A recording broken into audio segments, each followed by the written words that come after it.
That's what we got. What's that? We got a live stream there.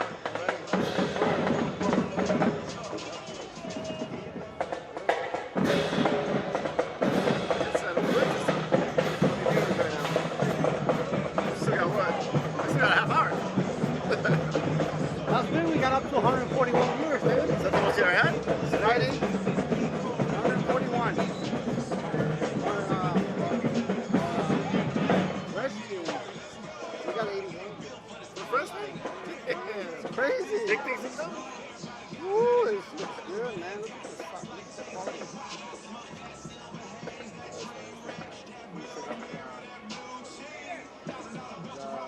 Did you really?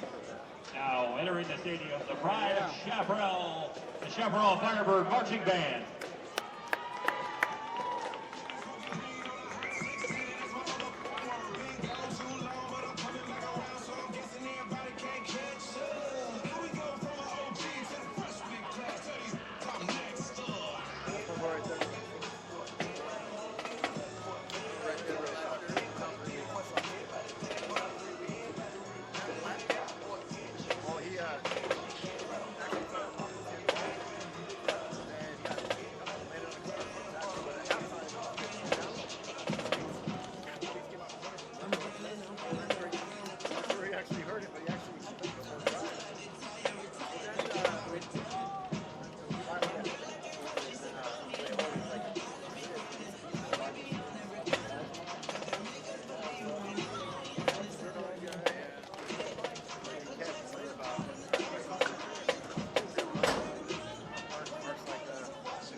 Jackson got fixed.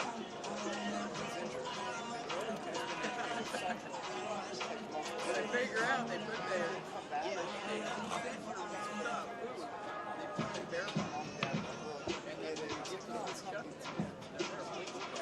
so that's how I know. I got a lot of they do all the cooking and everything.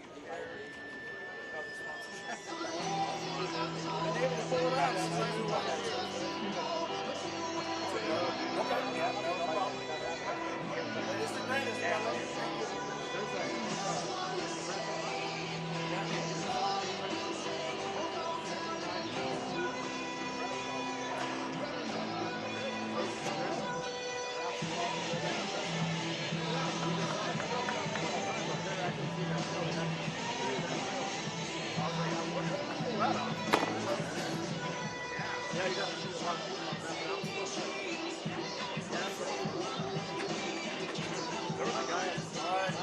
Let's go Birds.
so unfortunate. Look under the YouTube Firebird football would be there if this wouldn't have been recorded then. No.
You have to wait 5 days.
Good evening, Chaparral Firebird football fans. Jay Candy Boy here at the mic, welcoming you to another beautiful evening here in Scottsdale, Arizona, where tonight our birds entertain the La Joya Fighting Lobos.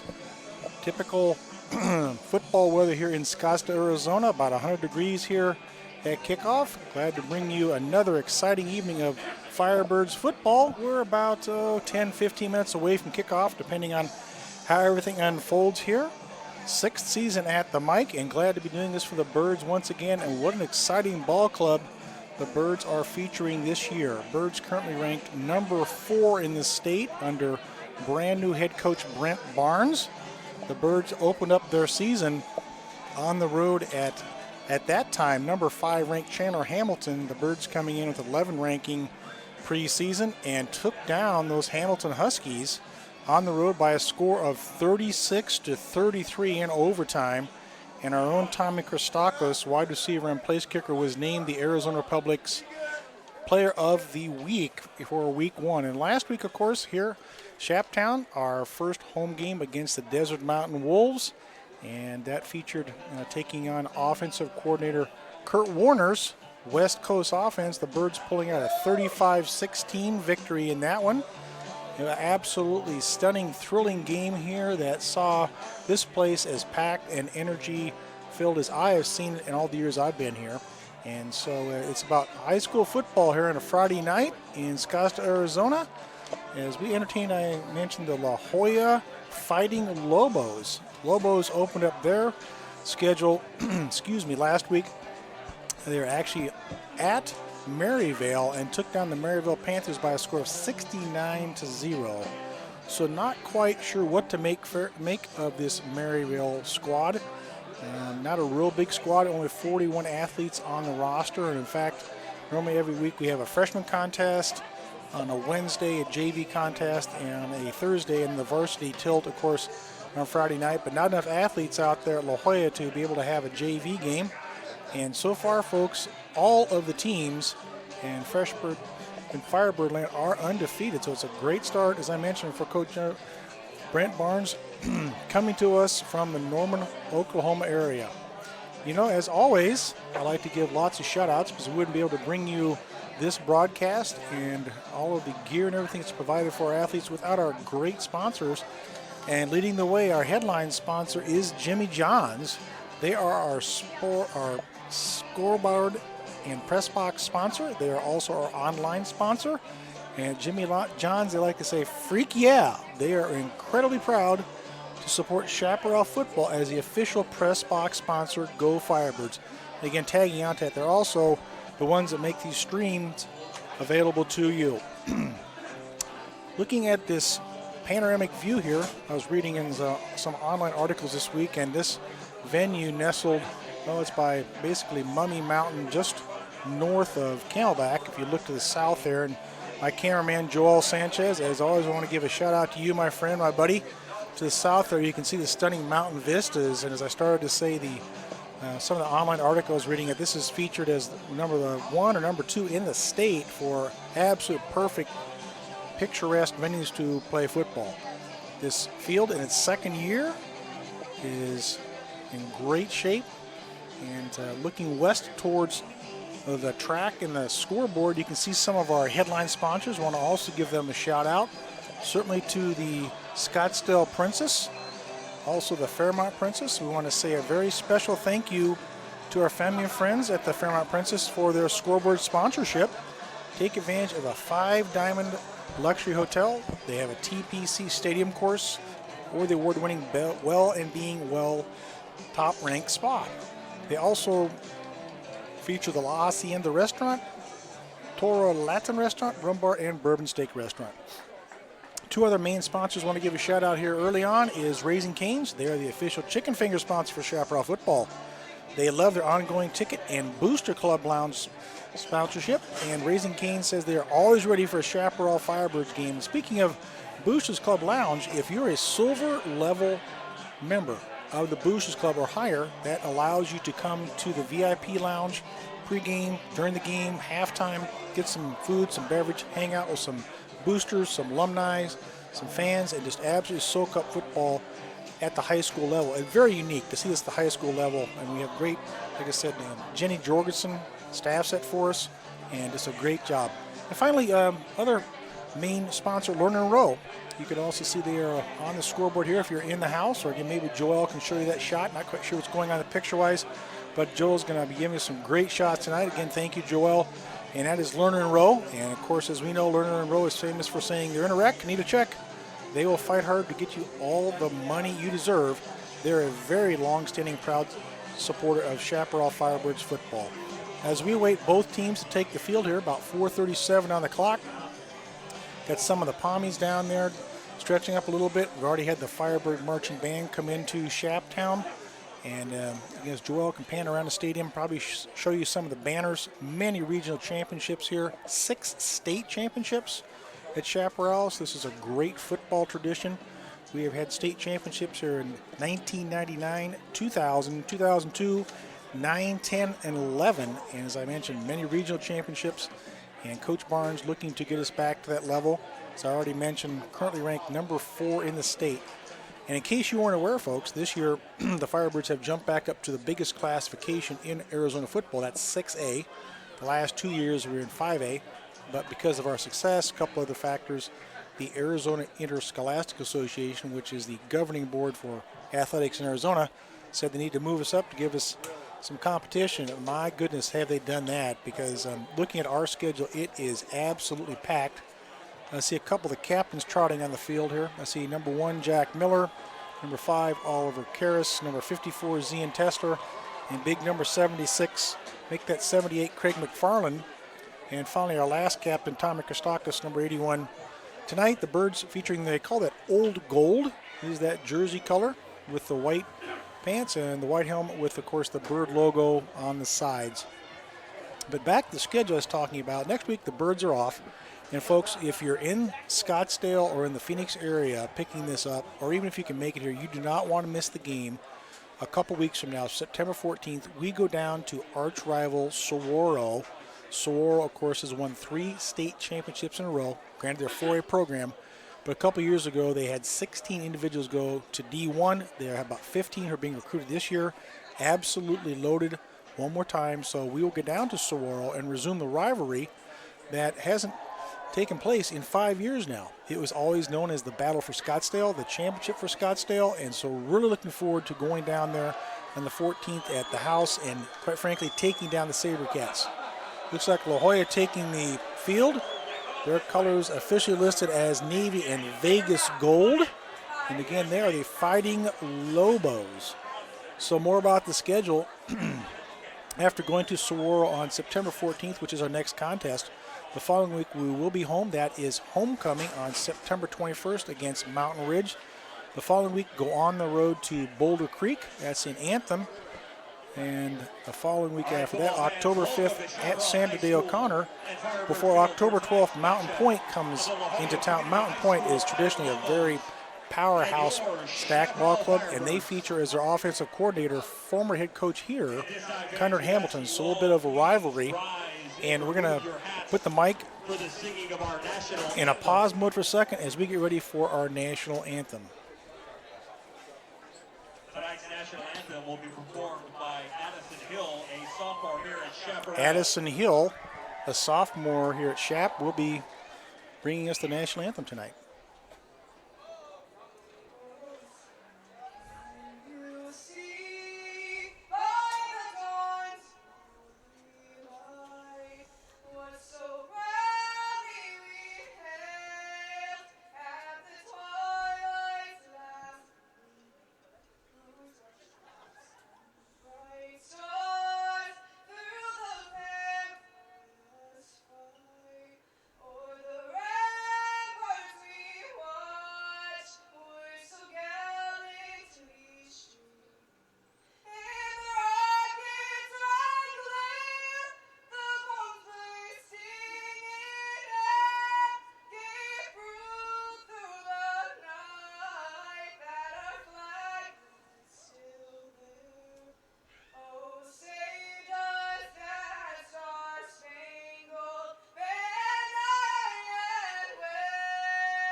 Nice, very stirring rendition from Addison Hill from the press box here. I got to give her some knucks on the way by. Way to go, lady.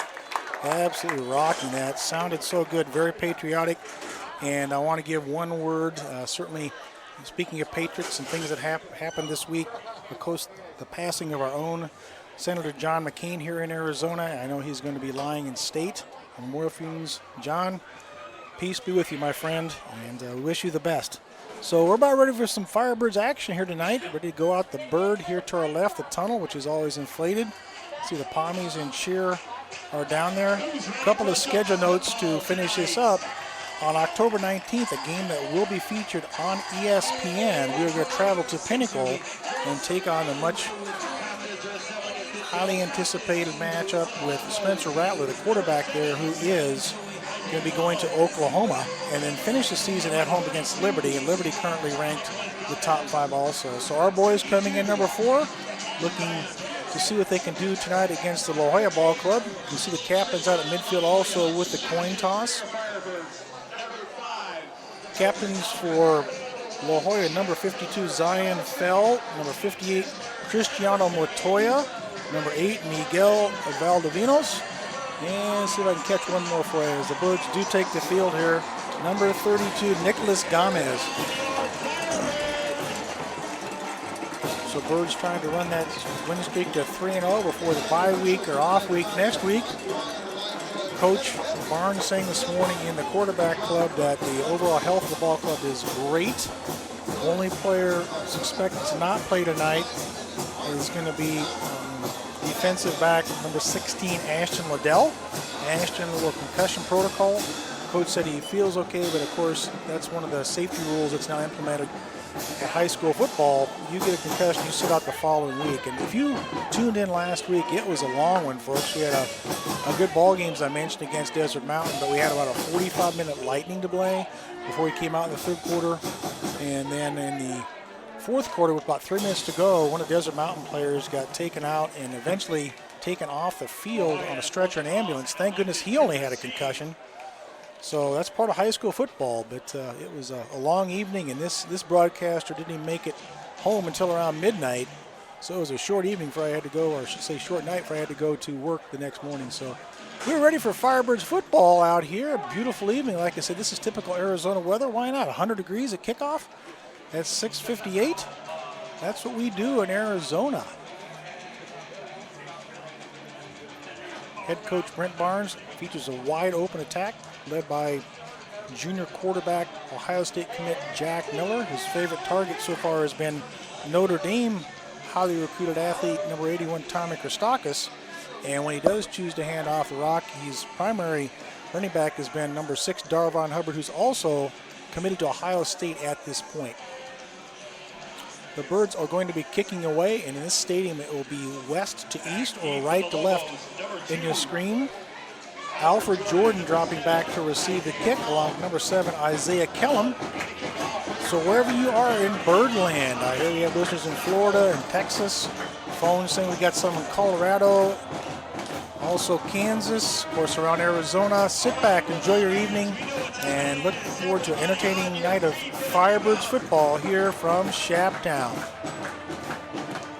Christakis, as always, to kick it away. He does all of the kicking duties for our Birds.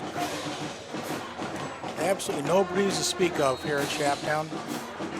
The flag at half mast is limp on the flagpole. Tommy's kick is going to sail through the end zone. Automatic touchback. I'm trying to recall a time this year where Tommy did not kick one through the end zone when he was told to basically kick away. He has a very strong leg.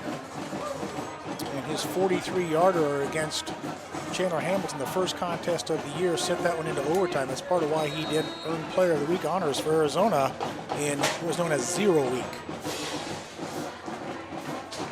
So we'll see what the Fighting Lobos feature here tonight. At the helm, Miguel Valdovinos, listed as a junior quarterback. Don't have any kind of weight or size listed for them. Number 17, Josiah Belcher, right behind him. Dropped the back. Going to be flushed and being pressured. All kinds of pressure all over him there. Looked like Oliver Karras from his defensive end position. That is Oliver. Good job knocking him down first play. Pressure right up the A-gap there. It's going to bring up a 2nd and 17 for the Lobos. We use the statistical data that is updated by the coaches off of Max Preps, and unfortunately not much height and weight listed for the Fighting Lobos, so I can't tell you much about them. They don't look that big from this vantage point. Going to be a pitch this time. Belcher looking for some running room, and not much there. Stuffed to meet at the line of scrimmage. It's like Zian Tesler, number 54, wrapping him up for the Birds. Bring up a 3rd and 17. Ball is at the 13-yard line, as you can see in the near hash. And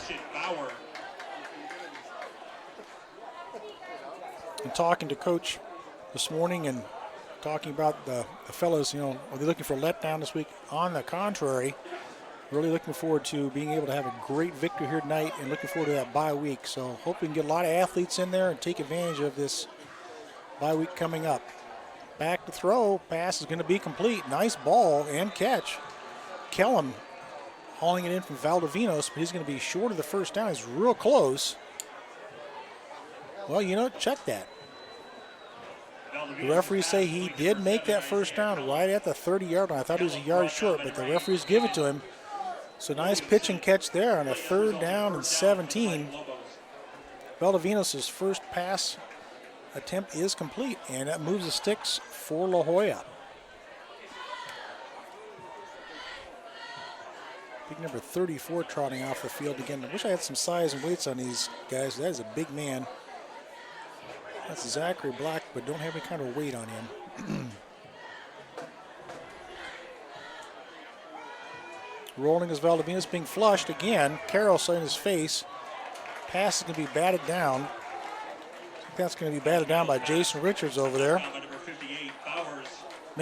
Christian Bowers, 58, not 59. So Christian, great pursuit also. Bring up a second down and 10 with now 9:51 remaining in this scoreless first quarter.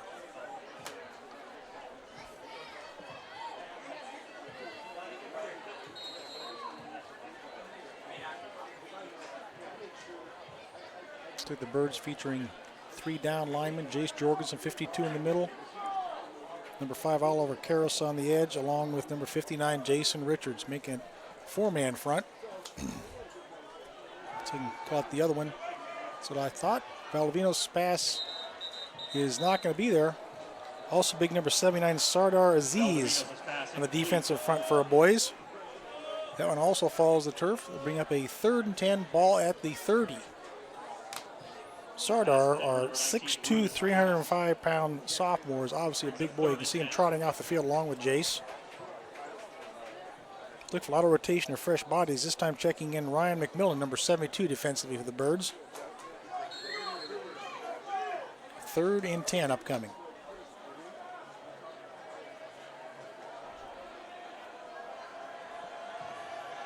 Motion near side as Valdivinos directs traffic from zone 26. And a little draw play. Got some running room towards the sticks. Got a first down for the Lobos. And out of bounds is number 2, Alfred Jordan. Well-designed play. A flag flies late over there. Could be a late hit. Number 2, Alfred Jordan, the running back. Jordan, nice job picking his turf. Right up the middle, the bouncing the outside, and a first down. Braxton Tessler on the stop for the Birds. We'll see what the Zebras saw across the way.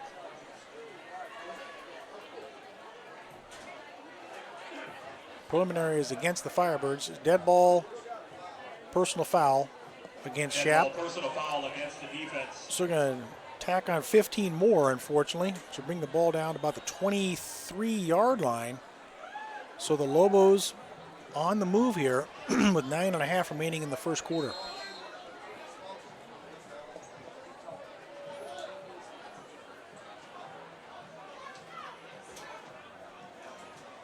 Rolling is Valdivinos, stepping up, going to be stopped.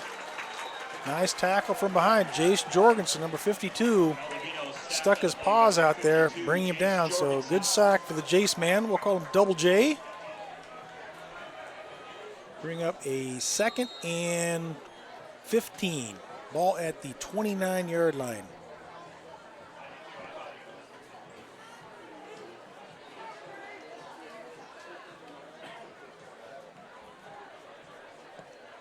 Lobos not in a real hurry to get up to the ball. Very deliberate in their approach so far early.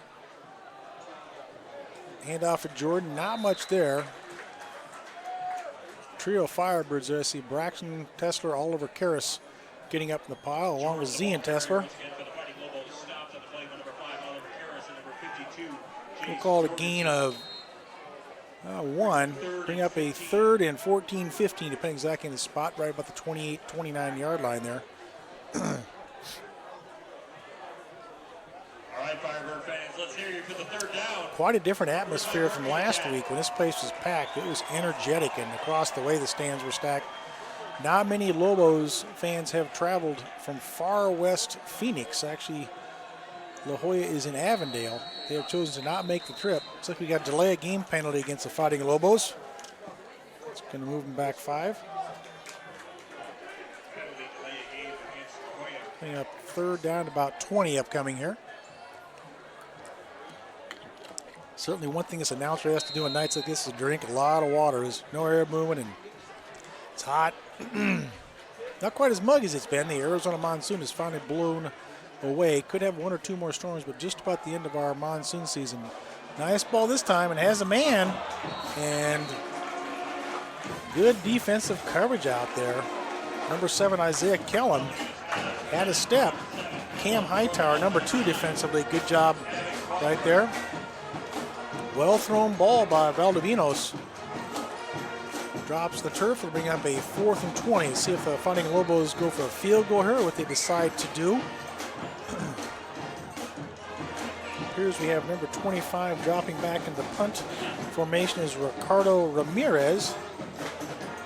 So at least it looks like they're going to punt it away. This also could be a good territory to possibly have a fake and go for it here.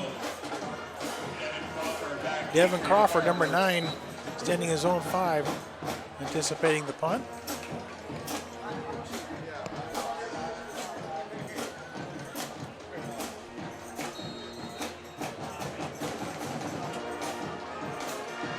Ramirez standing just shy of the 50. High snap over his head. And he's going to try and get this one away. He does. Wow, good athletic move by him to get that ball away and in the end zone. Got to give it out to Ricardo Ramirez. That could have been a disaster. Able to corral that high snap. And then on the run, kicks it in the end zone for the touchback. So that means first offensive set for junior quarterback Jack Miller and the high-octane Chaparral Firebird offense, again, who scored 36 and 35 points in back-to-back weeks. Last week, very balanced with 219 yards in the air and 216 on the ground, where the week before, Jack threw for 437 yards. Darvon Hubbard, number 6, right behind Miller at this point. Twins near side. Miller drops, throws towards Tommy Christakis. Tommy wide open, he's got it. The 40, the 30, pushed out of bounds about the 28-yard line. Brian Nichols, the defender there. A nice pass from Miller to Christakis. First down, Firebirds. Lots of airtime on that one. And I see proud Papa Jack Miller Sr. right out in front of our press box here. Turned around, gave him a thumbs up. So nice ball from Jack. Hauled in by Tommy Christakis. I mentioned being heavily recruited by Notre Dame. First down at the 31. Twins this time far side of your screen or top of the screen. Miller again. This is for Devin Crawford. And Devin had it right there, but knocked out of his hands. Good defensive coverage by Alfred Jordan. Perfect ball that time also. But Jordan, got to give it to him. Good athletic play to knock that one away. So 2nd and 10, 2 fly routes already, or go routes. Firebirds are ready to go again.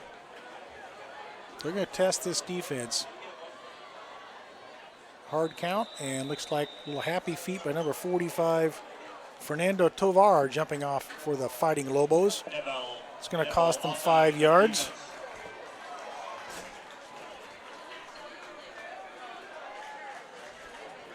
Ball spotted at the 26, be a 2nd and 5 upcoming. Hubbard dances, lowers his hat. I got a couple up there. Brought down by Michael Moses for the Fighting Lobos. Darvon had a nice ball game last week, 2 rushing touchdowns for our Birds. Again, he's a Ohio State commit along with Jack Miller.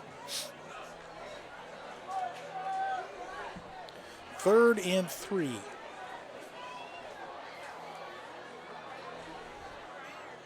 Jack drops, sets, fires, has a man.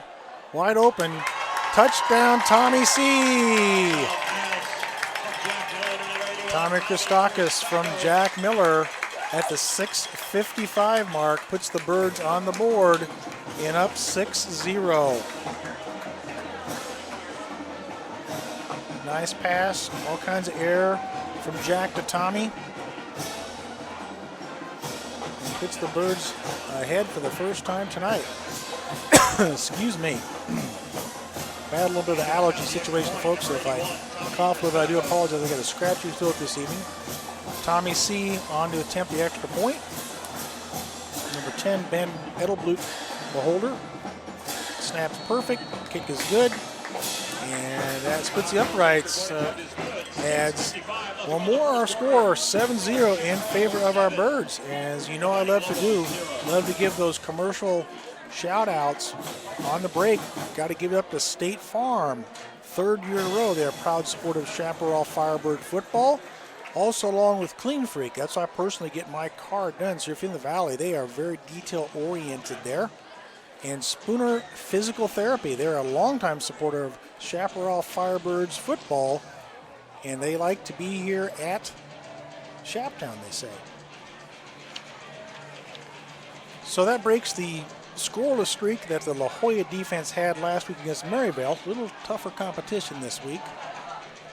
Great to see Coach Barnes and Miller stretching the field, getting down there, establishing a little bit of rhythm, and getting some points on the board early here, up 7-0. Jordan and Kellum again dropping back deep for the Wolves. I think that's the Fighting Lobos. I apologize. Christakos again to kick it away.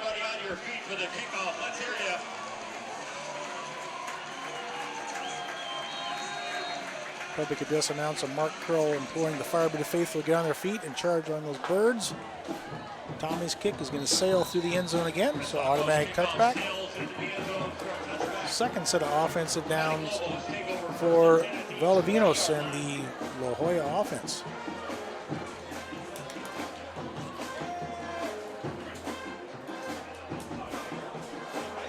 Right in front of the press box, I see one of our board members, Lisa Greger. Lisa, appreciate what you do. I'm going to give shout outs to the entire board here throughout the game. I have the pleasure of also being on the board, serving with an outstanding group of volunteers. In my 6 years of the program, I've never seen a more highly involved, engaged, dedicated board than what we have this year. It's what an outstanding group we have. 6:55 remaining. Dropping is Valdivinos. Fires, has a man wide open up to the 40-yard line. Kellum, good run after catch. Right in the middle of that zone. Edelblut finally able to bring him down, but that's a nice strike. Massive substitutions for the Birds defensively here. It looks like the heavy package coming out. I see Jace Jorgensen leaving. I see Sardar Aziz leaving. Some of the backers replacing him, changing up the defensive look here. Ball at the 41-yard line. Belcher in motion, settles in. And the pitch this time, tripped and met immediately. Nice defensive tackle out there. Jordan, the ball carrier, shipped up by number 10, Edelblut. Ben Edelblut flying up for safety position. Nice job, Ben. Great tackle there. Already that young man has established himself as somewhat of a defensive leader. We've got some really skilled defensive end linebackers, but Ben's made some big plays in the 2 games plus 1 quarter so far. 2nd and 14.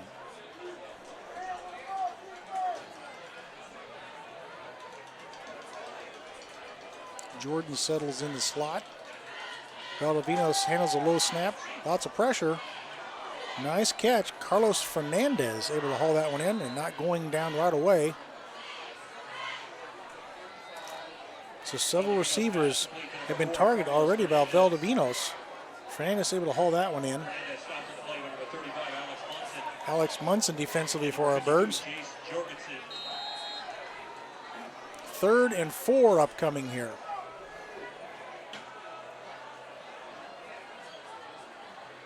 Looks like Devin Crawford hustling off the field defensively here.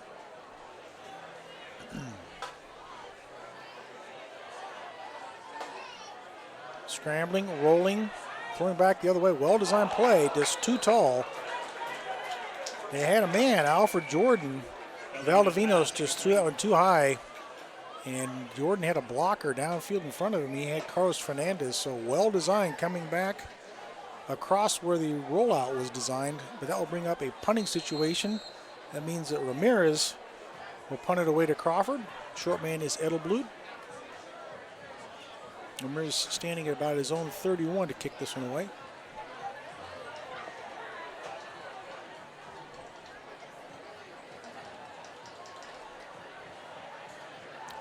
going to be a fake, and good call. I think they're going to be close to. I think they may have the first down, or the Fighting Lobos. The up man taking the snap there. Got to give it to head coach Josh Mitchell. And it appears they do have the first down.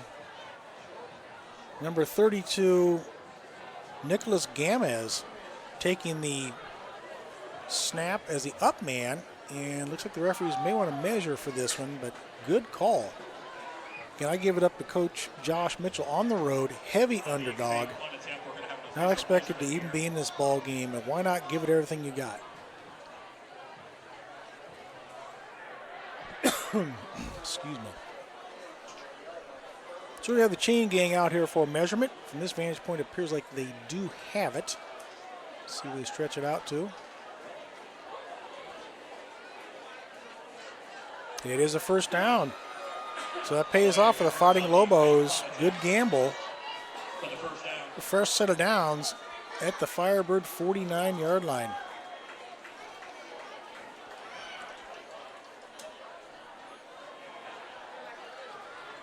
I'm sure with that 69-0 win last week over Maryville, even though Maryville isn't a very highly thought of program, some good confidence was developed from this offensive and defensive units for La Joya.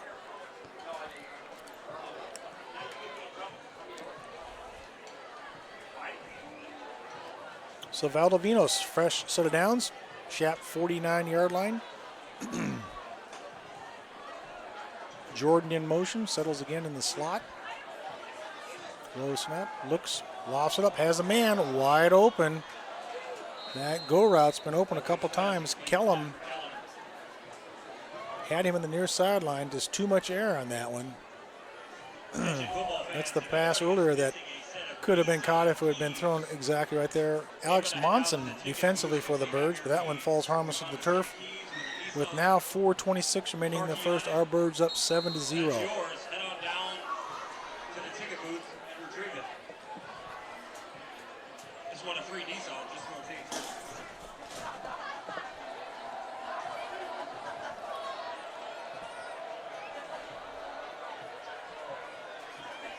Twins near side. Valdovinos looks that way. Fires. Has a man. Ooh, high tackle by Monson. No face mask. Fernandez able to hold that one at a quick slant. High tackle, no flag. It's going to bring up a third and looks like 3. Ball about the 42-yard line. He's getting the heaviest check back in there for the Birds. Jace Jorgensen. Sardar Aziz, number 79, right in the middle. Jackson Richards, Oliver Karras. 1, 2, 3, 4, 5, 6. 6 in the box defensively. This time Valdovinos under center. Rolls to his left as a flag flies. So we got defensive happy feet in the neutral zone. And it is offsides in high school football is the official call, so that will give the Fighting Lobos a first down here and move the sticks. So they're coming out fighting hard, and a first down, fresh set of downs at the 37-yard line upcoming.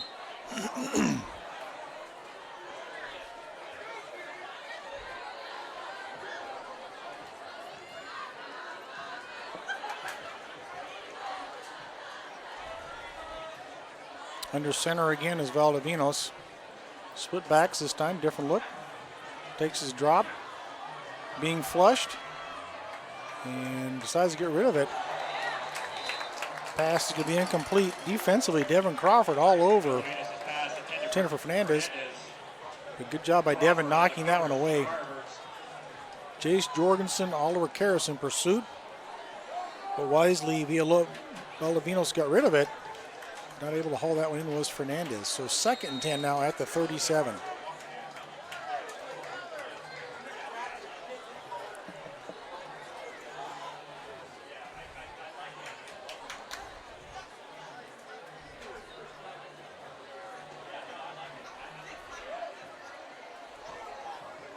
Belcher settles in the near slot. And that effective draw play again, same type play they had success with before. And great run by Jordan, almost identical to the last time they called that play. Goes off the right tackle gets into the secondary, bounce to the outside, so move the sticks again. Offensively, they're definitely seeing something in that secondary and the defense they can exploit. So La Jolla on the move here, down to the 21.5, 22-yard line. Call it first down and 10.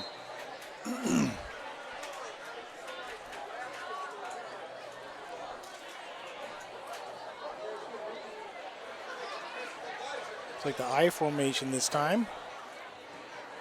Twins bottom of your screen. Little bubble screen's going to be picked off. Braxton Tessler stepping the route. Braxton, good job. A flag flies across the way. Braxton Tessler absolutely sniffed that one out.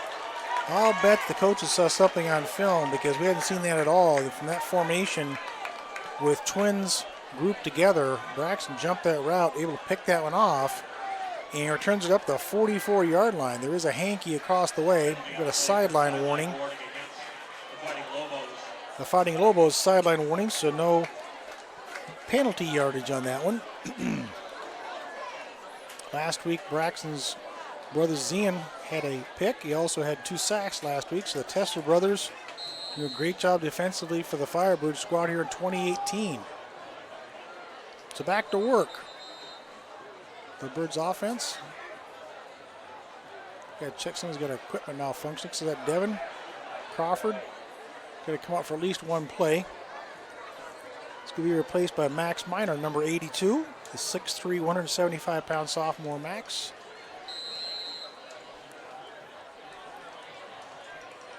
Miller drops. It's like another go route. And this one's going to be intended for Marcus Novell, but Marcus slipped a little bit. Jack threw that where he would have been had there not been slippage on the play. To bring up a 2nd and 10. Coach Barnes definitely stretching the field here early on. Nothing underneath. And he sees some mixed mismatches on the outside and wanting to take advantage of it. 2:54 remaining in our first. Our Birds up 7-0.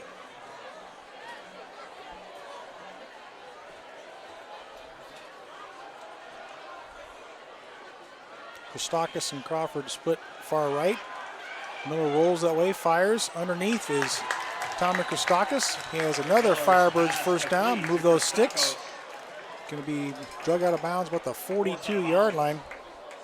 Nicholas Gamez knocked him out of bounds there. Move those sticks for the Birds. Nice underneath route for Tommy. And Jack point on in that one.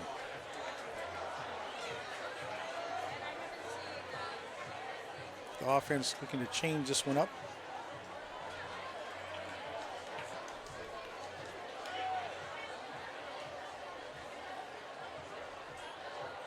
Miller fires underneath again. Intended for Norvell. Good defensive coverage by Alfred Jordan. A little slant route there. Number 2, Jordan's been all over the field for La Jolla. Of course, he's had those 2 nice draw play runs, and defensively he's done a nice job as a DB. They actually do have some stats listed on him. They have him listed as 5'9", 127.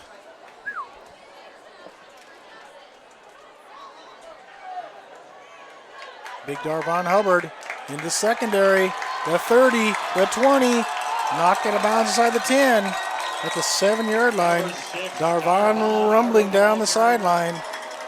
Our 6', 205-pound Ohio State commit all the way down into La Jolla Fighting Lobos territory. Finally knocked out of bounds at the 6-yard line.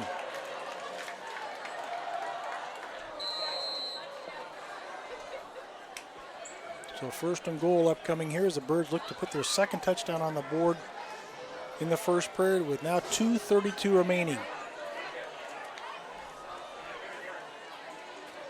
Miller lofts one up and touchdown Birds.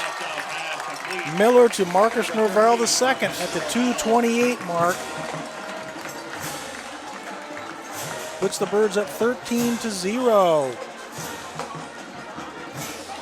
Nice route run there, and Jack laid the ball perfectly in for Marcus to be able to haul that one in. Tommy Christakis on to attempt the PAT. So great job by the Firebirds offense capitalizing on that turnover. Braxton Tesler again with the pick. And the Birds go right down the field and punch in again for the second touchdown here in the first quarter. Edelblut, the holder. Tommy C's kick is perfect. That ups our score to Birds 14 and Fighting Lobos 0. Wildflower Bread Company. They're a long-standing proud sponsor of our Chaparral Firebird football program, and they're the meal provider for our weekly Coach's Corner breakfast. I have the opportunity and pleasure to go to that each week. This morning we had some outstanding French toast, some sausage and fruit, coffee, juice provided by Wildflower Bread Company. Thank you so much for everything you do for us and for the program. And also a brand new sponsor this week, Rockin' Protein. They're a proud sponsor of the Chaparral Firebirds. It's the perfect way to refuel after practices and competitions. Rockin' Protein is the protein milk beverage that starts with real milk, ends with real results. Rockin' Protein would like to wish the Firebirds good luck tonight. Rockin' Refuel is the great tasting protein beverage that starts with real milk and ends with real results. Well, we certainly like the results of that last drive. Punching in the end zone, Jack Miller's second touchdown pass of the evening at the 2:28 mark is Christakis again to kick it away. Jordan and Kellum once again back deep for the Fighting Lobos.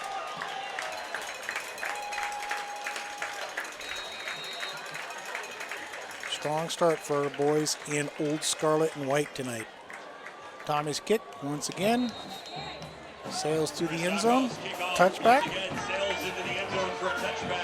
I want to give some love to some of those offensive linemen who are making it happen up there, giving Jack all kinds of time. Number 51, Brian Greger. Number 56, Anthony Gibson. Number 67, Von Grobe. Number 76, Sam Wiener. And number 78, Craig McFarland. You guys knocking it down. Great pass coverage. And, of course, a couple nice runs by Darvon. So couldn't do it without you big fellas up front. Love to give you guys some props. It's easy to give all the accolades and airtime to the skill athletes, but you guys are making it happen third week in a way. We appreciate you guys. So now down 14-0, still in the first quarter. We'll see what the Fighting Lobos decide to do here. Going to pitch it this time, a little trickery reverse, but going to fool nobody. And wow, great pursuit. I got to see what Firebird is all over that. Is that Z and Tesla all over that? No, got to give that Jackson Richards. Wow. Jackson Richards sniffed that thing out. A huge loss for the Fighting Lobos on that reverse. After that mess unfolds for La Joya, the ball is spotted back at the 5-yard line. Let's go bring up a 2nd and 25. A little trickery that did not trick anybody. And so backed up against the old goalpost are the Fighting Lobos.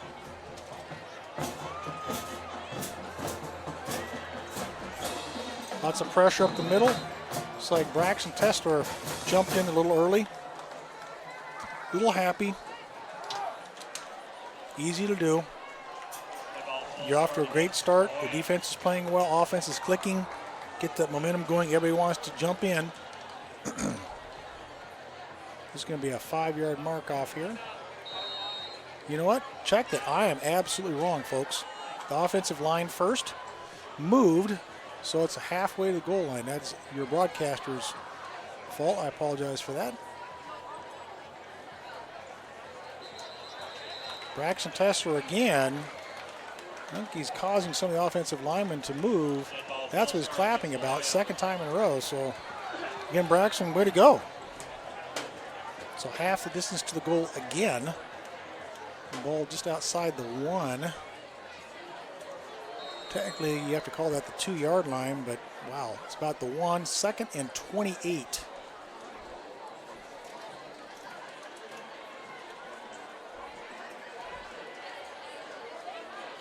Draw play, and we do have a safety. Big time. Z and Tesler all over the ball carrier Jordan and add a safety at the 118 mark for the defense. Z and Tesler sacks Jordan ups the Birds' lead to 16-0 here. Of course, that means that La Joya will have to kick the ball away. It's a free kick. They can either punt or kick it off of tee if they want to. See what they choose to do. Nice job by Zian following up his strong game last week. So both the Tesla brothers defensively already making impact here in this ball game in the first quarter. Excuse me.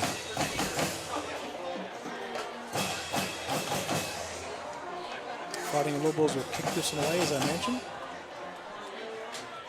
1:18 remaining in the first. Chap up 16-0.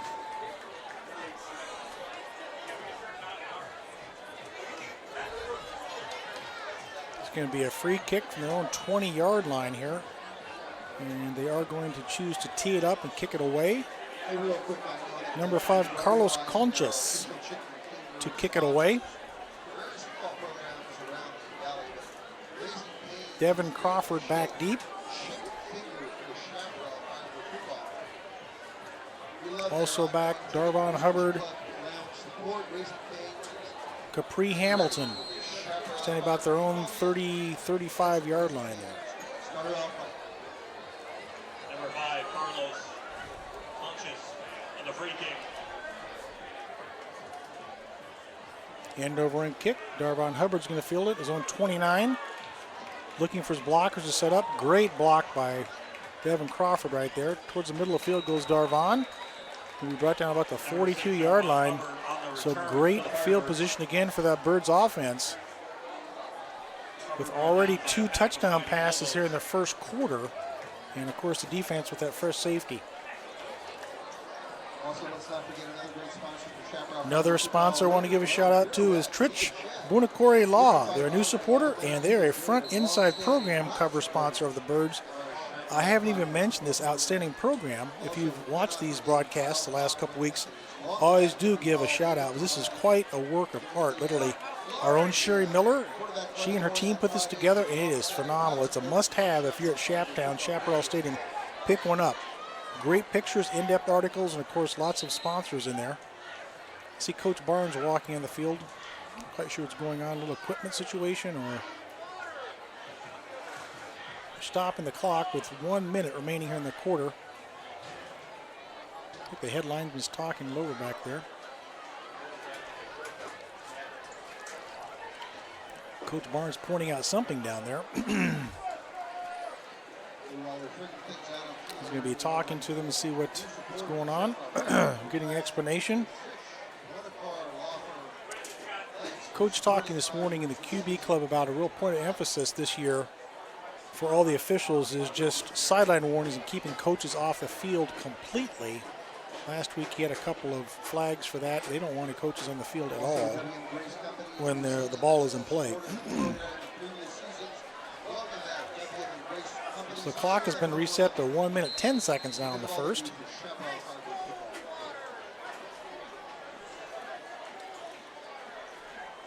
Jack Miller, go route. Devin Crawford, he's got it. The 10, touchdown Birds. At the 1:01 mark, Jack Miller's first, I think that third touchdown pass of the first quarter, I'm sorry folks, to Devin Crawford. Ups the Birds lead to 22-0 here in the first. Lots of fly or go patterns so far tonight and been very successful with that as Tommy Christakis once again on to attempt the PAT.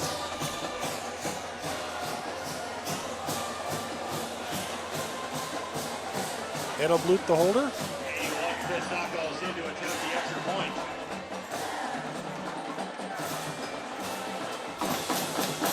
Tommy's kick is up and perfect. We got a flag flying. Looks like they ran into the kicker afterwards. It's a little pushing and shoving down there about the 10-yard line. A lot of pride, of course, for both ball clubs. And I'm sure if you're on the La Joya side, a little of your pride being tested at this point, giving up a 23 spot in the first quarter. So one more from Miller, this time to Crawford. great first quarter for that offense. Also the defense doing their job. Another sponsor for our boys in tonight, Old Scarlet and White, the W.M. Grace Companies. Also Banner A. Aetna. And a longtime sponsor, and had a couple of players in the program, is the Sun State Equipment Company and the Vance family. We are incredibly blessed here to have a family and company who supports all of our equipment needs. Thank you for everything that you do for Chaparral, Sun State Equipment Company, and the Vance family. So the fans I see fanning themselves out here. Again, there's no air movement, excuse me, in Chaparral Stadium. Still about 100 degrees. After the personal foul assessment, Firebirds will be kicking off from the Running in the kicker, personal foul was the call on that flag on the PAT. So that means that the Birds will be kicking off from the La Joya 45. Now, Coach Barnes loves to employ an onside kick. I don't know if he would necessarily do that here. Already up 22-0 in the first. That could be possibly viewed as rubbing salt in the wounds. I certainly don't want that to be the case for bad sportsmanship. So we'll see. Tommy can kick this one through the uprights right here. He may try and do that. He's got that strong of a leg. And Tommy does, and it would have been good. It is good, but it doesn't count for anything. So touchback, ball at 20-yard line again for the Fighting Lobos. They have been fighting, definitely. The offense has moved the ball a couple times. Junior quarterback Miguel Valdivinos certainly has displayed a strong arm. They have a couple of good receivers. Alfred Jordan, Carlos Fernandez, and Isaiah Kellum. Pretty good hands on those boys. They've had a couple of go routes that have been open, but have not been able to connect on those so far. So we'll see now with 1:01 remaining in the first.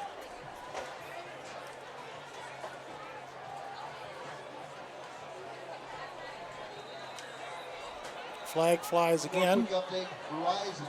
Looks like happy feet again for La Joya. The offensive linemen just having a hard time staying set at their position. The Birds showing blitz, and it's primarily been Braxton Tester, number 33, and those defensive linemen are just not staying set, which will cost the Lobos again 5 yards.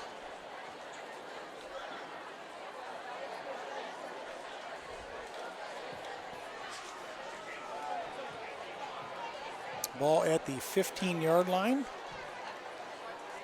Under center this time. Miguel drops.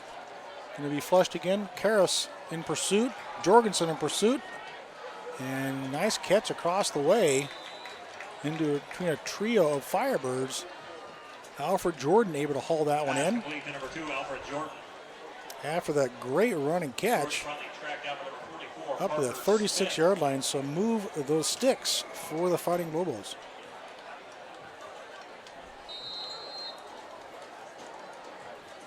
To Cameron D'Souza checking in defensively for our Birds, number 53. A little PT here.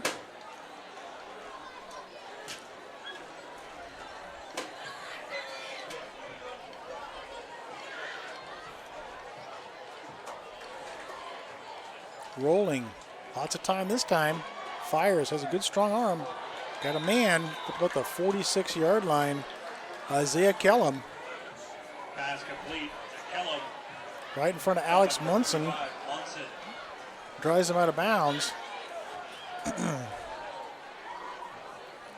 So it's going to bring up a third and make that a 2nd and 1. Ball at the 45-yard line here, and that's going to be the last play of the first quarter. So after one from Shaptown, our score, Birds 23 and the Fighting Lobos 0. So strong start for our boys in old gold and white here tonight with scarlet trim. I talked earlier about some of our board members. I do want to give a shout out to the entire board, get their names out here for all of you to give some recognition and love to. Stuart Walks, Dave Wojciechowski, Christian Cervantes, Aaron Miner, Craig Witten, John Springfield, Diane Treaster. I already see it, Lisa Gregor. She's right down in front of me in the press box here, Lisa. Our president, James Jorgensen, Melissa Kelso-Lenz, Jennifer Wells-Kepke, Shireen Edelblut and Holly Mercurio, you guys rock. Just love you to death as far as what you've done for this program. So it's the second quarter, which means it's freak yeah time for Jimmy John's. They're an incredibly proud sponsor of Chaparral Firebird football. Again, as they're the official press box sponsor and streaming broadcast sponsor for Firebird football here in 2018. So the teams will flip sides of the field. La Jolla has a second one at their own 45-yard line.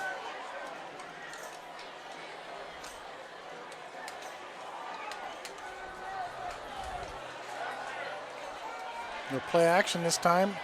Launches one downfield and well over his intended receiver. Closest man in the area, Devin Crawford, also Edelblut in safety position. Looks like the pass was actually intended for Kellum, but about 10 yards overthrown on that one. Brings up a third down and 1. Just a quick reminder. Excuse me, folks. There will be no fan surfing. Just a quick reminder to the birdcage.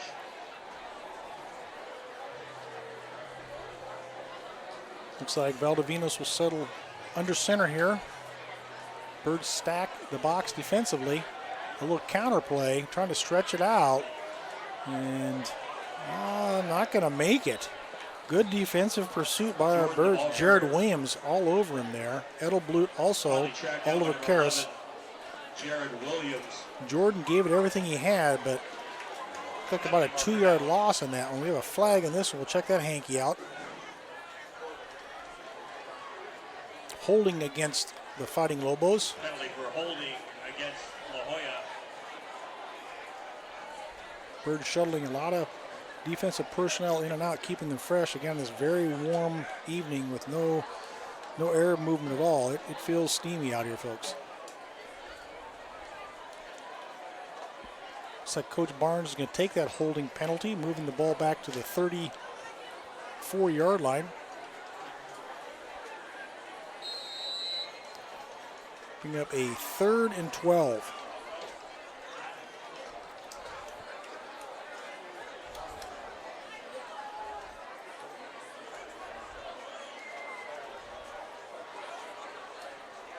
Valdivinos drops. As a man, nice little swing pass. The 30 looking for some running room. Past the 40, the flag flies. The 50, he could go all the way.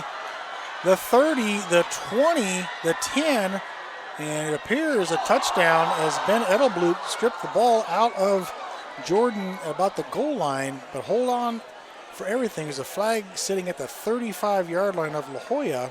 Screen pass complete to number 2, Alfred Jordan. Penalty marker. Nice pursuit by Ben Edelblut. La Jolla. Knocking that one away at the goal line. We'll see if that one stands or not.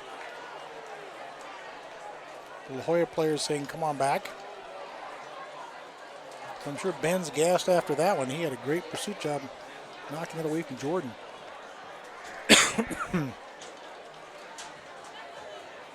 Holding is the call against La Jolla, so that will negate that nice run after that catch from Jordan. Again, I've mentioned a couple times already, he is a very multi-talented athlete. Very fast. 5'9", 127 unofficially. So I'll march the Fighting Lobo Ball Club back further. So the ball is going to be about the 25-yard line. 11:29 remaining in the first half. Birds up 23-0 here. 8:22 left in the second. Birds are now on top of the Lions in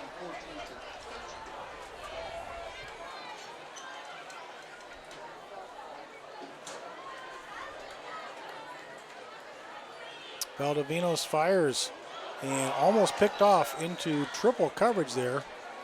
Intended for Fernandez. Zien Tesler right there. He's a main defender. Edelblut on the backside of that play. Brings up a punting situation as Ricardo Ramirez trots onto the field again. Edelblut the up man. Crawford standing inside his own 40 to receive this punt.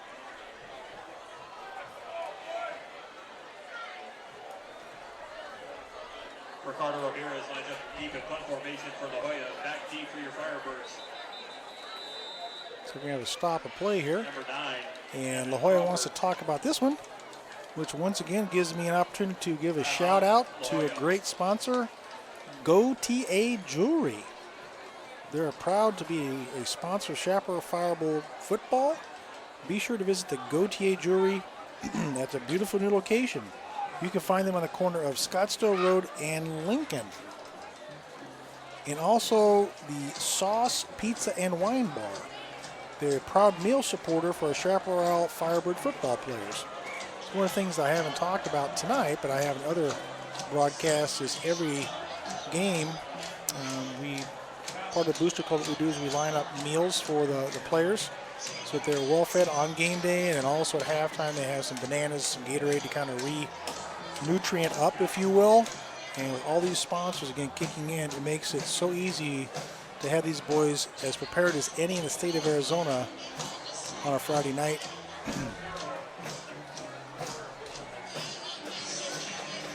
So Ramirez still looking to punt it away, standing at his own 10.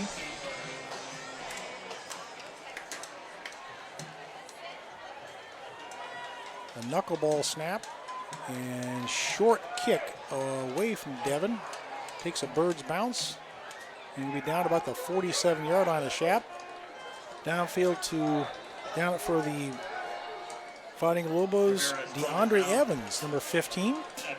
So Jack Miller and company one more time will set up shop. Up 23-0. Jack with 3 touchdown passes. First one to Tommy Christakos, second one to Marcus Novell, and third one to Devin Crawford. So spread it around. We'll see what Coach Barnes and the offense dials up this time.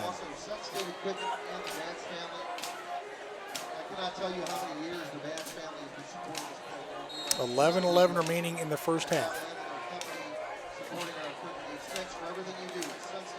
Twins far side with Jack standing in his own 42, surveying the defense. Devin shifts and Jack fires. Got a man right there. And great catch by Jack Helston, number 85. First reception for Jack. That ball is absolute laser from Jack Miller. Pinpoint passing right there on display. That shows exactly why he's one of the top recruited quarterbacks in the country out in the junior class, and obviously already committed to go to Ohio State. Great ball from Jack. So after the nice catch from Helston, ball at the 26. Jack crops again. Little swing pass at Darvon. Not much there. Defensively for La Joya, Fernando Tovar. Haven't called that young man's name yet tonight. 25 on the coverage, Fernando Tovar. The La Joya Ball Club with 41 athletes total on their roster, so not a real deep roster for head coach Josh Mitchell this year. Trying to rebuild. The Fighting Lobos 2-8 last year.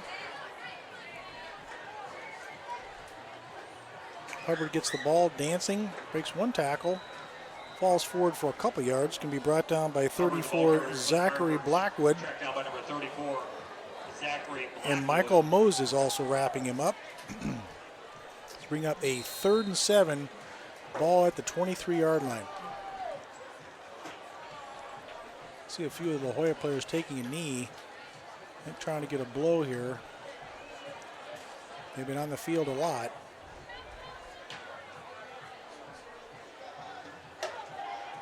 Miller looking, scrambling, being pursued, and going to be brought down. Number 48 for La Joya brings him down. God Braggs. You heard that right. God Braggs, that's with 2 Ds. Dragging down Jack Miller about the 36-yard line. So going to bring up a 4th down and about 20. Looks like Coach Barnes is probably going to go for it here. Coach does not like to ever punt the ball away on the other team's side of the field in hardly any time of any ball game.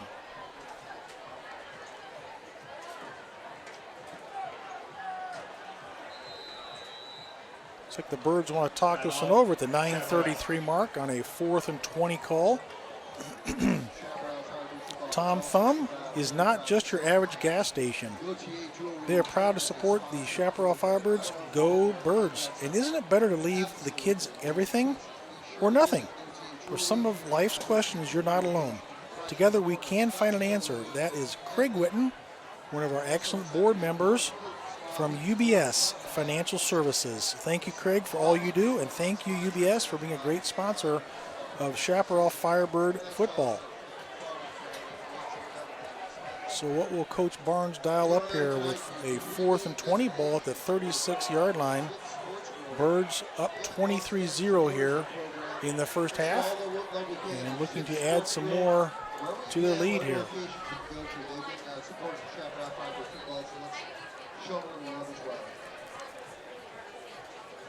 Say Tommy Christakis is going to attempt the field goal here. About a 53-yarder, looks like from this vantage point. Ben Edelblut will be the holder. Tommy certainly has the leg, and he's very accurate, so we'll see what happens here. No breeze to speak of, like I said, so it won't be a factor. Snaps down. Tommy's kick is up, and it is good. Tommy C. from 53. 51 yards is what public address announcer Mark Carroll is saying. It looked like 53 for me. We're going to go 52-ish. I don't have an official spotter here. That's at the 9:22 mark. So nice job. Tommy's big leg.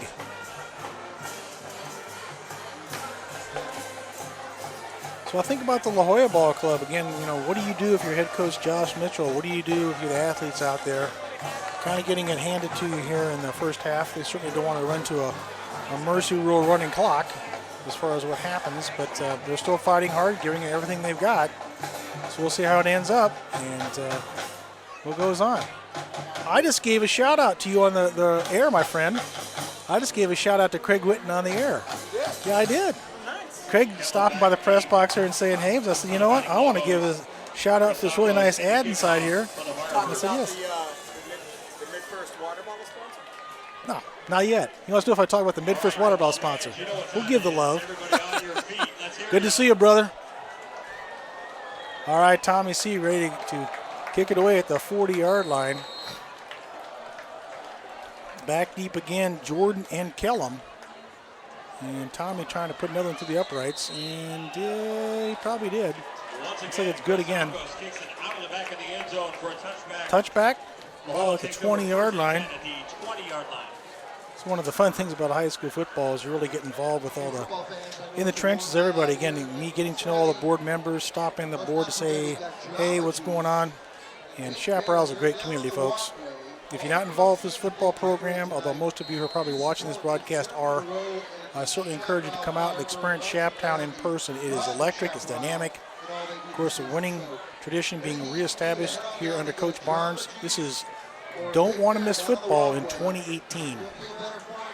Now with 9:22 remaining in the first half, the Fighting Lobos at their own 20, down 26-0.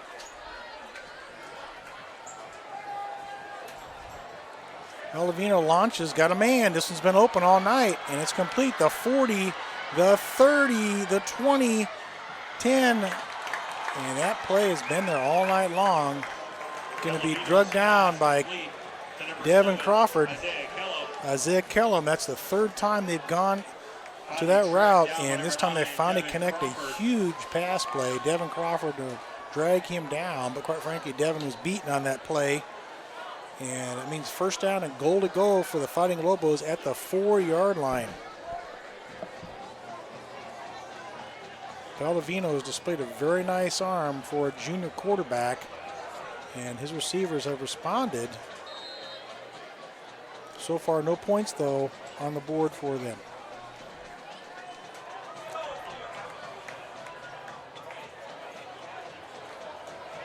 The play clock at 15. That's what I thought was going to happen. The Fighting Lobos want to talk it over here, make sure they get this right. A first down and goal to go. Ball at the 4-yard line.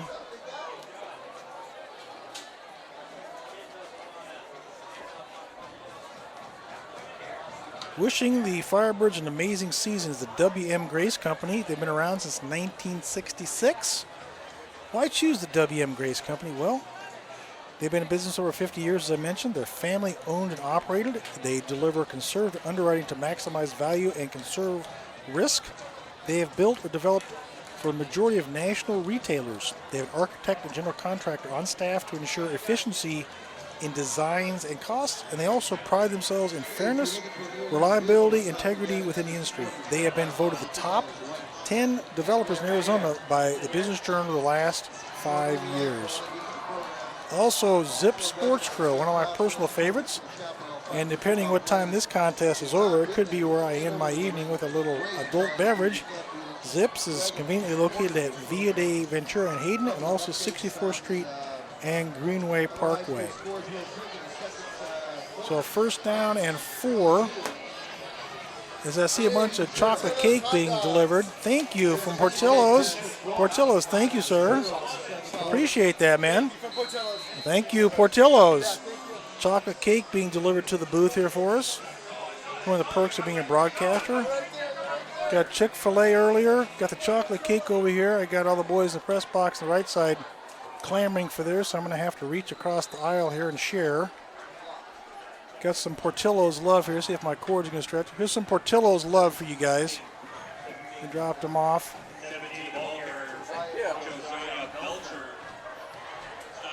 Belcher on that last carry, unable to punch it in as Fighting Lobo is trying to get there.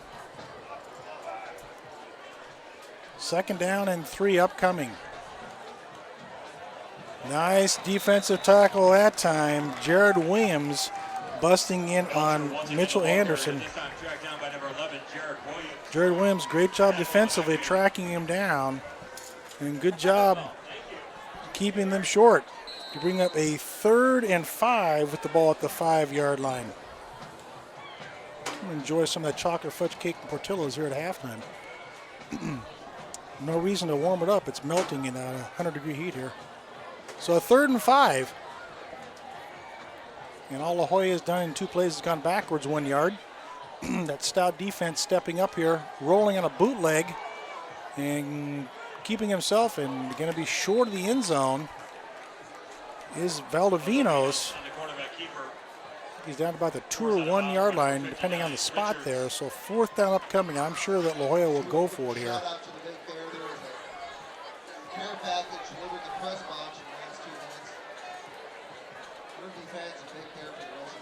Ball is spotted halfway. It's not even halfway. Almost to the goal line. So 4th and literally inches for La Jolla up and coming as the Birds continue to pack the box defensively. Valdivinos again under center.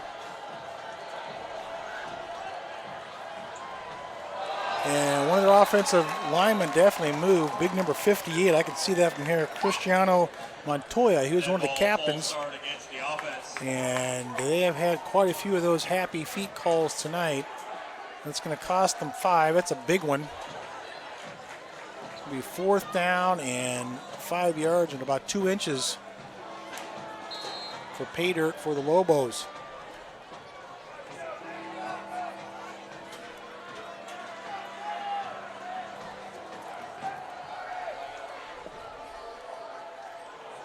Valdivinos drops, fires quickly, and incomplete. So once again, that defense. Last week, folks, I talked about it, the bend but don't break defense. They can give up some yards. They gave up a big pass play there, but still turned them away at the goal line. So great job defense. You've got to give a lot of love to them, especially defensive coordinator Mark Nolan for dialing up those defensive stunts and pressure. Once again, keeping La Jolla off the scoreboard here. 7:22 remaining in the first half. Our Birds up big 26-0. Jay Candyboy coming to you. Our awesome cameraman Joel Sanchez bringing us all those great shots. I'm getting some nice texts. Thank you all. Appreciate your comments. Thank you. You're very kind. Appreciate the fact you appreciate what we're doing for you. It's a volunteer situation, and we like to give back to the Firebirds program any way we can. Darvon Hubbard off the right side, tough running. Gets a couple of yards in the A gap there. Bring up a 2nd and 8.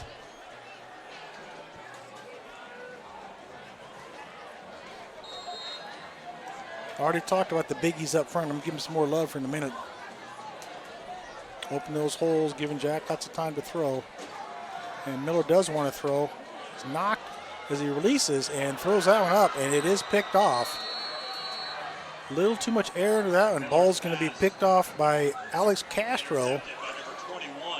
Pass was intended for Marcus Novell II, but a little too much flood on that one for Jack, and picked off by the Fighting Lobos down to the 31-yard line. That's the 6:47 mark here in the second quarter.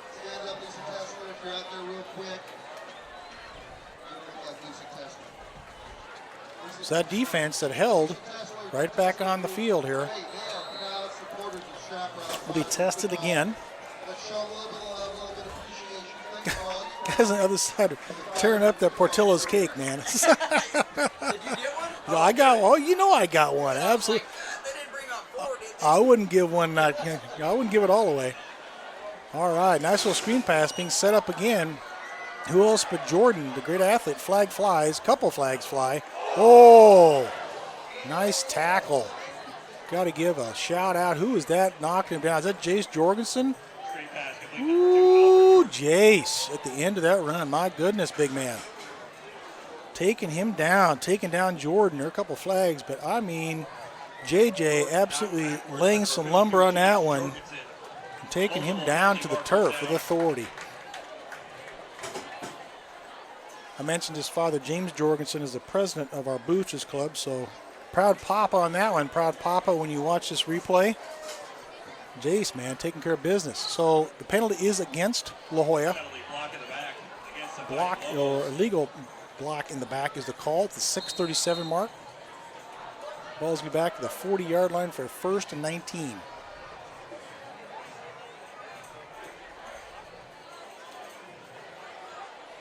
Birds showing blitz off the edge here.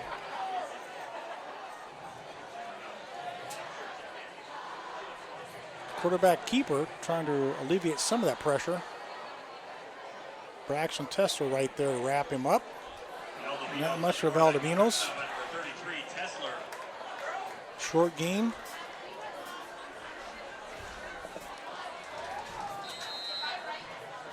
Bring up a 2nd and 17. Ball at the 38 as we wind through 6 minutes now remaining in the first half.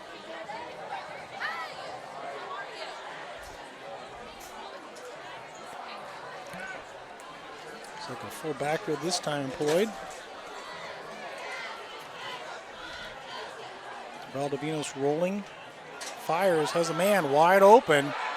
A nice run after catch. They picked on that side of the Birds defense. Fernandez. Alex Monson wrapping him up defensively, and Fernandez able to haul that one down for another first down. Move the sticks for La Jolla. That appears to be the one weak link the Birds have had defensively. Has been that defensive backfield on that side of the field. Excuse me.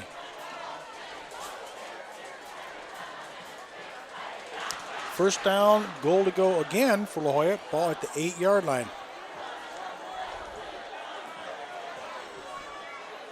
Rolling, Zian Tesler smashes him and passes out of the end zone. Good effort by Kellum, but the white doesn't count back there. Goes as an incomplete pass, bringing up a 2nd and 8.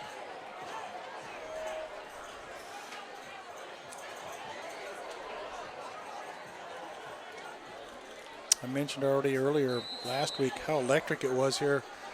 Crowd not quite as much into it tonight. A little lesser opponent, kind of expected to win this one handily, and so far it's been that case. However, the exception is always the Bird Cage. That's the student section down to our left here. They are always highly energized and full of youth and enthusiasm. Valdovinos trying to make a play. And that one falls to the turf. I don't know if Joel can get a shot down there, the Bird Cage, quickly in between or not. We got some neon colors going on tonight. We got some pink, we got some green, we got some lime, we got some orange. It's almost like a throwback fluorescent night going on there. The Bird Cage, another unique feature about Shaptown, and these students get it. It can be really intimidating when they get into it and start heckling the other opponents, appropriately, of course. 3rd and 8. Looks like La Jolla wants to talk it over again. Josh Mitchell gives the timeout sign over there, which means I get to share some more commercial sponsor love. And again, flipping through this outstanding program we have here. Got to give it up to Chick-fil-A. That's part of what Joel and I had as a little pregame meal snack. Every week they provide those for our snack bar. I had to give it up to our snack bar. Come on by and see Holly and her crew. All kinds of ice cold beverages, hot dogs, pizza, Chick-fil-A. Lots of options, popcorn. And all that money, of course, goes right back into the Booster Club, which we then pour back into the football program, providing uniforms and coaches' gear. We provide all of the electronics and everything that makes this team be what it is, which, of course, is one of the top programs in the state of Arizona, if not the country.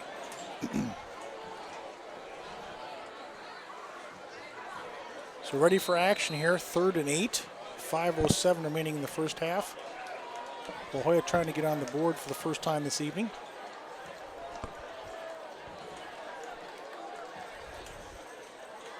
Not much there. So it's got 4th down upcoming. They burned a timeout for that play, huh? So Alfred Jordan didn't get anything, maybe a half yard at best. So we'll call it 4th and 7.5. Let's see what the Fighting Lobos choose to do here.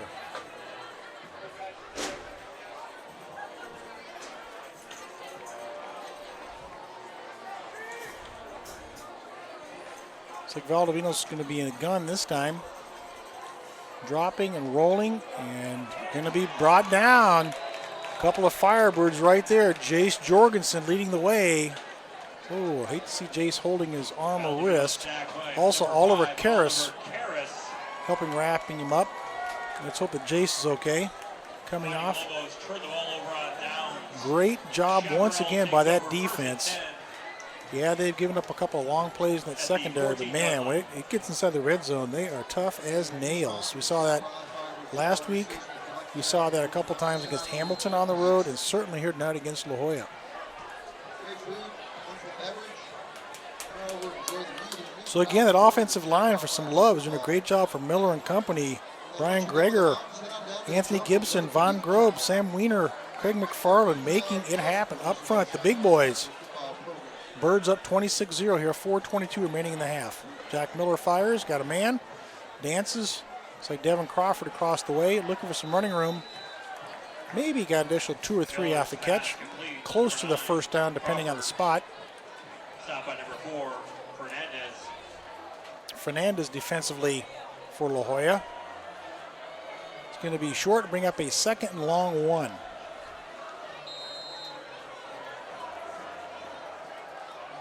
Christakis in the slot. Norvell the second, bottom of your screen for the Birds. Hubbard dances towards what appears to be a first down. He's right there. That linesman says first down. That means move the sticks, so good job by Darvon. First down Firebirds.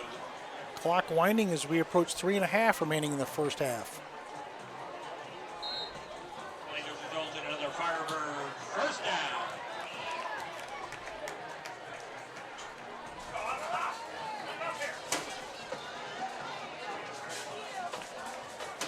Miller rolling, being chased, has a man.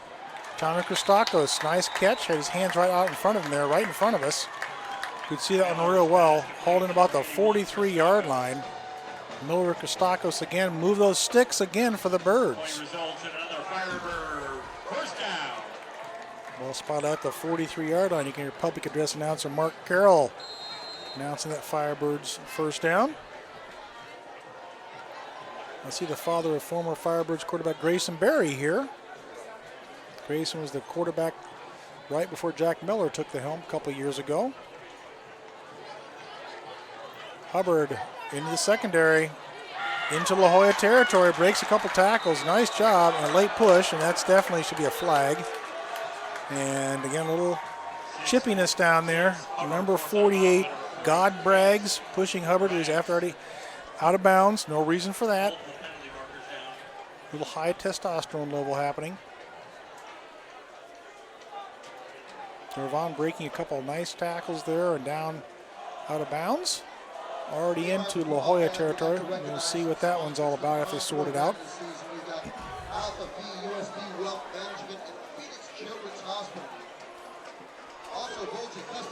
See number 79 checking in defensively for La Jolla, right in the middle of their defense. Not listed, but that dude is a big one, I can tell you that. He's pushing 3 bills, I know that. And again, I don't have any stats on their ball club, but he's a space eater, looking to possibly clog up the middle. I think that Coach Mitchell thinks that the Birds are going to want to try and just keep this one on the ground this drive and possibly eat some clock. That's what they've done so far, other than the one pass from Miller to Kostakos. Personal foul against the Fighting Lobos is the call. Great job, outstanding work. So this one will be stepped off and first down at the 40-yard line for our Birds with 3:14 now remaining in the half.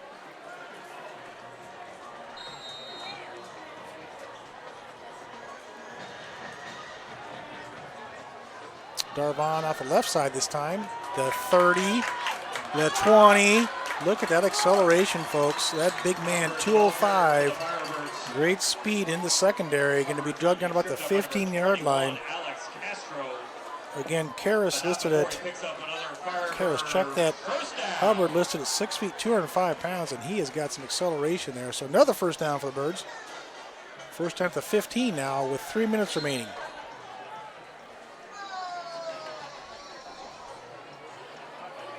Jared Williams checking into the ball game, the offensive side. Last week, 1 carry, 162-yard touchdown run. So you got to love his per average carry ratio.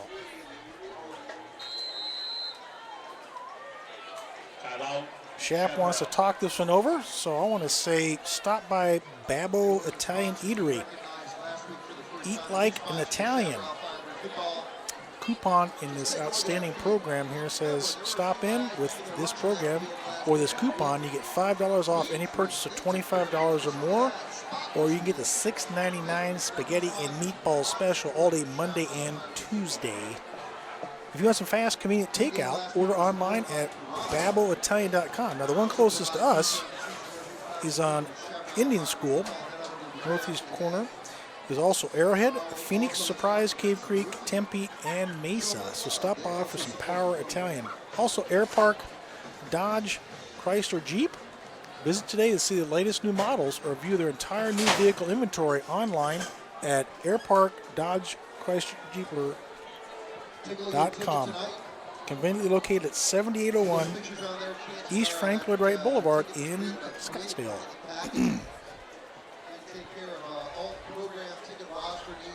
First down and 10 for the Birds at the 15-yard line upcoming. Excuse me. Again, I apologize, folks. I've got a tickle bothering me a little bit tonight. Do my best to keep it down with water, so you hear those coughs and scratches. My apologies. Birds looking to put more points up here and stretch their lead of 26-0 going into the locker room.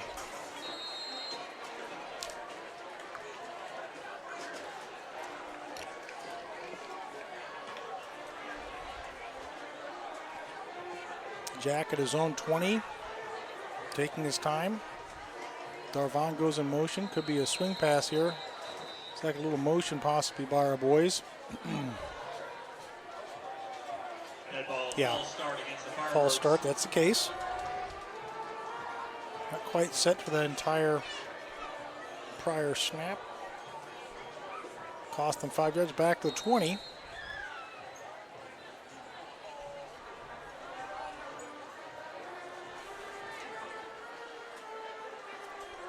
Same play, Darvon, the flat is open. Instead, Kostakos, touchdown, Tommy C. Jack Miller to Tommy Kostakos at the 2:38 mark. Second one of the evening at the 2:38 mark. So unofficially, I can double check that, is Jack Miller's 4th touchdown pass of the first half. So good job by Jack, hooking up again with Tommy Christakos. Ups the Birds lead to 32-0 as Tommy on to attempt the PAT. Once again, Ben Edelblut, the holder. Christakos in to attempt the extra point. And we're perfect. At 2:38 remaining in the second quarter, Birds 33 and La Joya 0. 2:38 left to go in the first half. Z For Tejas Chaparral 33, La Joya is fresh 0. Southwest with a twist. They're also a proud sponsor of Chaparral Firebird football. Take in this program with a coupon that is in hither. Enjoy a free appetizer with the purchase of an entree. Conveniently located at Tatum and Shea at 10625 North Tatum Boulevard in Phoenix.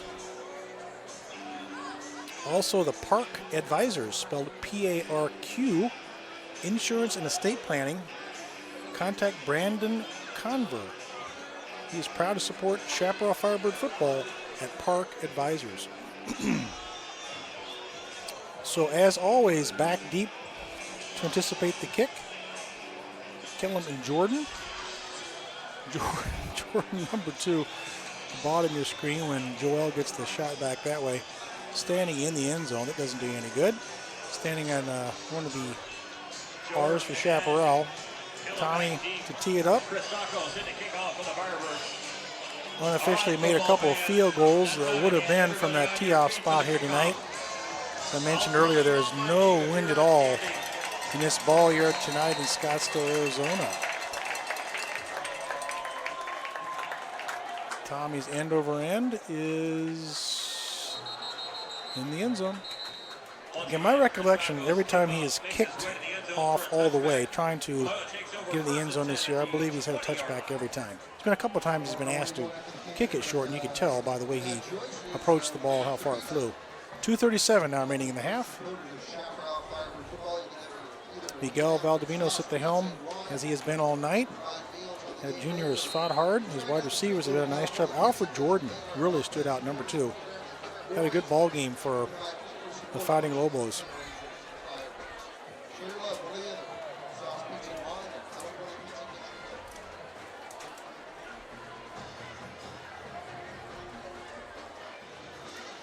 Looks like La Joya's not quite sure what's going on. Shifting sides of the offensive line there. That was interesting.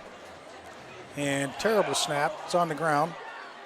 And going to be covered up by Valdovinos. I don't know if that was a little more trickery there or what it was. Almost snap recovered by Valdovinos. Jace Jorgensen right there to wrap him up. Jace all over that ball. 6-yard line. Wasn't quite sure what happened there. The offensive line basically switched sides, and then the snap sailed back onto the turf. Valdovinos jumped on it, and Jorgensen to down him right there. So first down, make that second down and 24 at their own 6.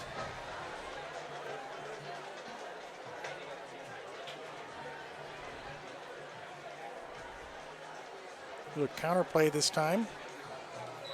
Tough running for Jordan. Maybe got back to the line of scrimmage. Jordan, I don't think so. down by number 58. Bauer. Christian Bauer wrapping him up there. Bring up a 3rd and 25.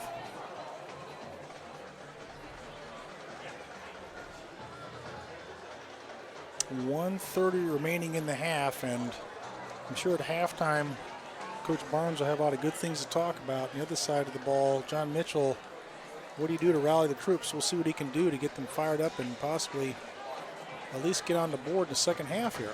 But let's don't get ahead of ourselves. 3rd and 25. A little motion there, wasn't called. Understandably so. Pass falls incomplete. A couple offensive linemen on that one actually took off a little bit early. So they'll bring up another punting situation. 4th and 25 as Crawford drops back to receive the punt.